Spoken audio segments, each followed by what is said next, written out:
అందమైన చర్మ సౌందర్యం మీ సొంతం. Second aqua radiance deep cleansing gel.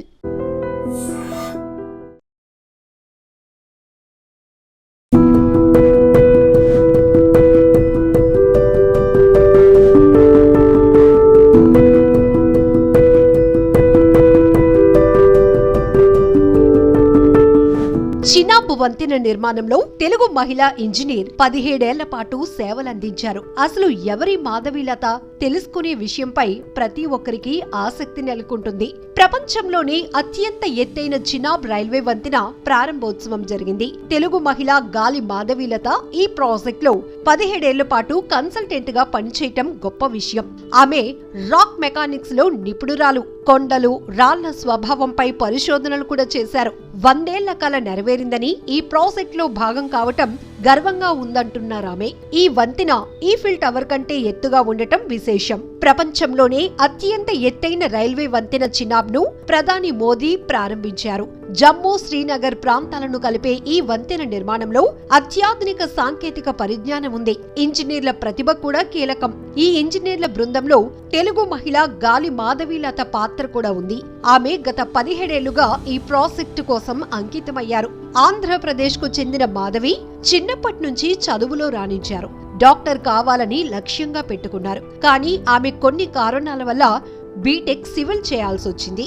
Civil engineering పూర్తి చేసిన మాధవి కాలేజీలో ప్రొఫెసర్ల ప్రోత్సాహంతో రీసెర్చ్ వైపు అడుగులు వేశారు. అనంతరం మాధవి బీటెక్ పూర్తి చేశారు.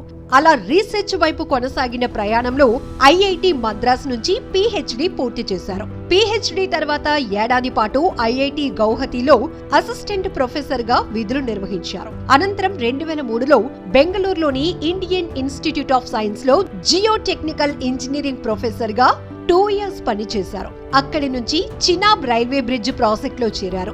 మాధవి గత 17 ఏళ్లుగా ఈ చినాబ్ ప్రాజెక్ట్ కు కన్సల్టెంట్ గా పనిచేస్తున్నారు. రాక్ మెకానిక్స్ పై చాలా పట్టుంది ఈమెకు. అందుకే చినాబ్ రైల్వే బ్రిడ్జ్ ప్రాజెక్ట్ లో అక్కడ ఉన్న శిలలు, వాటి బరువు, గట్టిదనంపై ఆమె చాలా పరిశోధనలు చేశారు. ఇలా సుదీర్ఘంగా ఈ ప్రాజెక్టు కోసం పనిచేశారామె. తనకు చినాబ్ రైల్వే బ్రిడ్జ్ ప్రాజెక్ట్ లో పనిచేసే అవకాశం రావటం చాలా గొప్ప విషయమని మాధవి తన ఆనందాన్ని వ్యక్తం చేశారు. ఈ బ్రిడ్జ్ నిర్మాణం చాలా కష్టమని, 2 కొండల్ని కలుపుతూ వంతెన నిర్మాణంలో ఎన్నో ఇబ్బందులు ఎదురయ్యాయన్నారు. బ్రిడ్జ్ నిర్మించే ప్రాంతంలో కొండలు, రాళ్లు, భూమి గురించి కూడా పూర్తిగా అవగాహన ఉండాలి, తెలుసుకోవాలన్నారు. ఈ ప్రాజెక్ట్ లో చేరిన సమయంలో ఆ ప్రాంతం గురించి తెలుసుకోవటానికి తన బృందంతో కలిసి ఫస్ట్ టైం చినాబ్ నదిపై బోట్లో ప్రయాణించానని కూడా గుర్తు చేసుకున్నారు.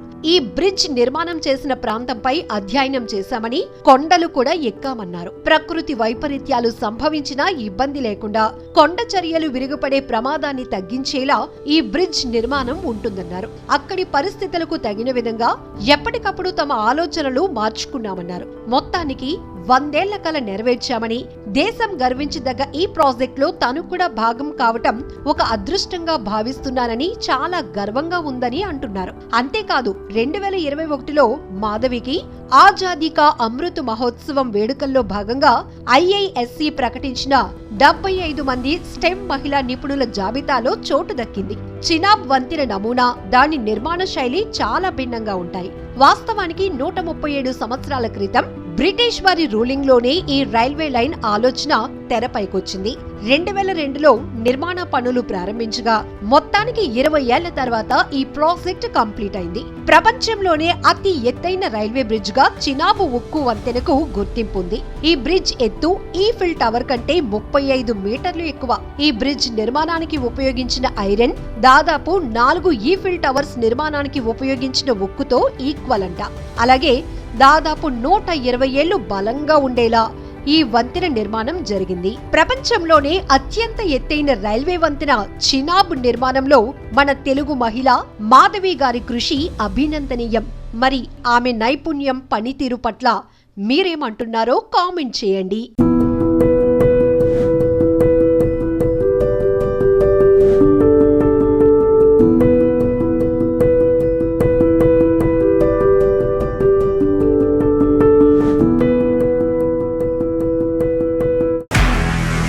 మీ సహజంగా ప్రస్తుతం ఉన్నటువంటి సమాజం దేనికి ప్రయారిటీ ఇస్తుంది?